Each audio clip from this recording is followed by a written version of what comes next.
एक देश एक चुनाव बिल पर लगी मोहर, लोकसभा में स्वीकार हुआ बिल। एक देश एक चुनाव बिल संसद में पेश कर दिया गया है, साथ ही इसे लोकसभा में स्वीकार भी कर लिया गया है। 269 वोट डाले गए, वहीं इसके विरोध में 198 वोट पड़े। अब इस बिल को जेपीसी यानी कि संयुक्त संसदीय समिति में भेजा जाएगा। आज ही कानून मंत्री अर्जुन राम मेघवाल ने सदन में बिल को पेश किया। खास बात है कि संसद में पहली बार इलेक्ट्रॉनिक वोटिंग के जरिए डिवीजन हुआ। के लिए और देश के प्रगति के लिए ये वन नेशन वन इलेक्शन जो है, एक बार इलेक्शन हो गए तो 5 वर्ष तक, ये सिर्फ हम ये नहीं कह रहे जब भी लोकसभा होगा तब विधानसभा होगा, ऐसे नहीं कह रहे। All the election will be held, 5 वर्ष में एक बार इलेक्शन होगा। तो इसके लिए पहले भी ऐसा ही था। 1952 से पहले बहुत वर्षों तक, दशकों तक इलेक्शन ऐसा ही चलता था। जब कांग्रेस को एक रोग आ गया, आर्टिकल 350 उपयोग करके विधानसभा को भंग करना, और जो भी हमारा इलेक्टेड गवर्नमेंट थे उस टाइम, तो हमारा गवर्नमेंट बीजेपी या जनसंघ का गवर्नमेंट बहुत ज्यादा नहीं था, लेकिन वो कम्युनिस्ट का हो, रीजनल पार्टीज का हो, करुणानिधि का हो, ईएमएस नंबूदिरीपाद का हो, जो भी सरकार उस टाइम बीच बीच में आए थे, इस सबको, क्योंकि वो कांग्रेस के गवर्नमेंट नहीं थे, इनको बर्खास्त करते थे आर्टिकल 350 दुरुपयोग करके। इसके कारण ये जो भी एक सिंक्रोनाइज होके एक सिलसिला चलता था वो तो टूट गया। उसके कारण आप प्रधानमंत्री जी के, और बार बार ये तो इलेक्शन कमीशन भी, जो इस सिर्फ हमारे टाइम में पहले भी इलेक्शन कमीशन और उसके साथ ही साथ लॉ कमीशन, इन सब लोगों का रिकमेंडेशन है। It is in the best interest of the country, इसीलिए इसको सभी पार्टी, इसमें जो कुछ भी आपका सुझाव है, आपका कुछ विचार है तो आप बताइए, लेकिन विरोध के लिए विरोध करना ठीक नहीं। भारत के संविधान और नागरिकों के लोकतंत्र अधिकार पर एक हमला है, जिसका पुरजोर विरोध कांग्रेस पार्टी और इंडिया अलायंस करेगी। ये बिल साफ साफ भाजपा का मंशा व्यक्त करता है कि वो किस प्रकार से भारत के चुनाव के जो निष्पक्षता है उसको छीनने की कोशिश कर रहे हैं। हम ये चोरी नहीं होने देंगे। भारत में निष्पक्ष चुनाव की हमारी मांग है। जिस समय हम चुनाव आयोग की निष्पक्षता पर, वोटर लिस्ट पर नए वोटर्स की, ईवीएम मशीन की, वोटर टर्नआउट की, चुनाव आयोग के कमिश्नर्स की नियुक्ति पर महत्वपूर्ण सवाल उठा रहे हैं, उन सवालों से ध्यान भटकाने का ये एक प्रयत्न है। और भाजपा का ये एक भ्रम है कि उनको लगता है कि प्रधानमंत्री मोदी जी के प्रचार से आज चुनाव एक तरफा होगा, लेकिन ऐसा नहीं है। आज उन्हें इस भ्रम से निकलना पड़ेगा। प्रधानमंत्री मोदी जी से ना लोकसभा चुनाव, ना विधानसभा चुनाव, ना एमसीडी चुनाव पर कोई प्रभाव पड़ने वाला है। लेकिन ये जो उनकी मंशा है संविधान पर हमला करने की और भारत के लोकतंत्र अधिकारों, नागरिकों के लोकतंत्र अधिकारों पर ये जो हमला करने वाली की साजिश है, इसका हम पुरजोर विरोध करेंगे। क्या इंडिया ब्लॉक की तमाम पार्टी इसका विरोध करेंगी? क्या कांग्रेस लामबंद हो पूरा?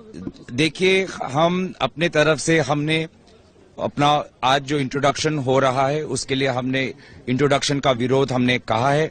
विभिन्न इंडिया गठबंधन के दलों के नेताओं ने साफ साफ विभिन्न समय पे इसका विरोध किया है।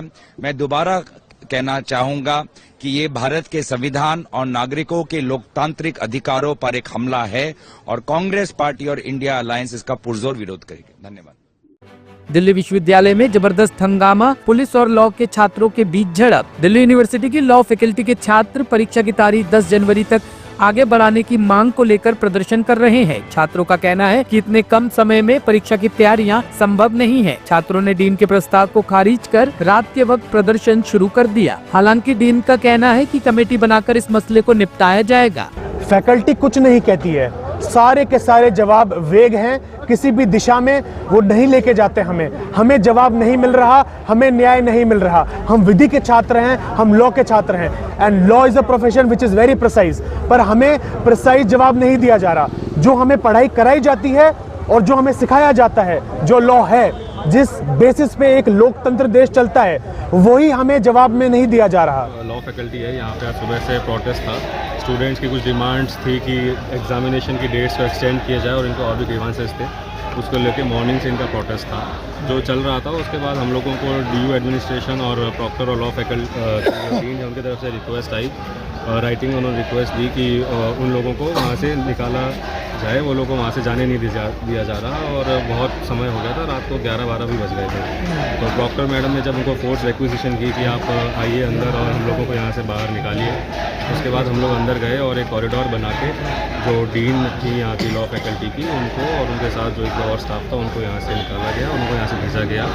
तो उसी के अंदर हम लोगों ने कॉरिडोर बना के उनको निकाला है। ये है। घर में किसी और मर्द के साथ मिली पत्नी, देखकर आपा खो बैठा पति, लड़के की कर दी पीट कर हत्या। देश की राजधानी दिल्ली में एक रूह कपा देने वाली घटना सामने आई है।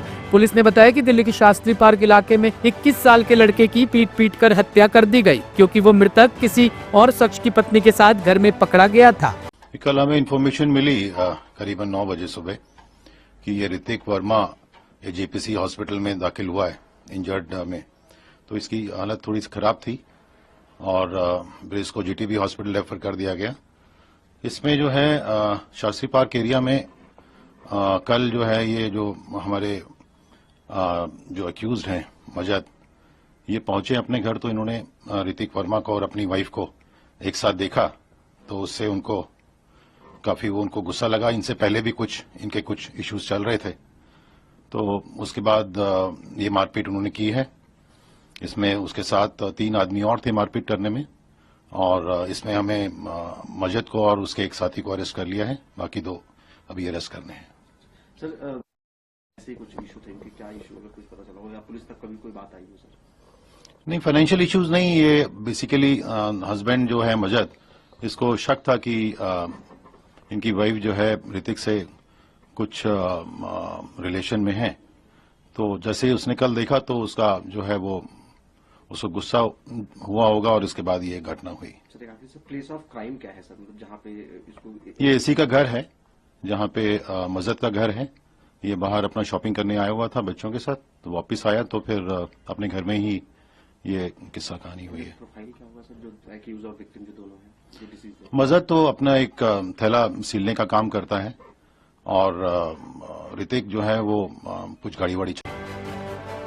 ब्यूरो रिपोर्ट, टीम तफ्तीश न्यूज।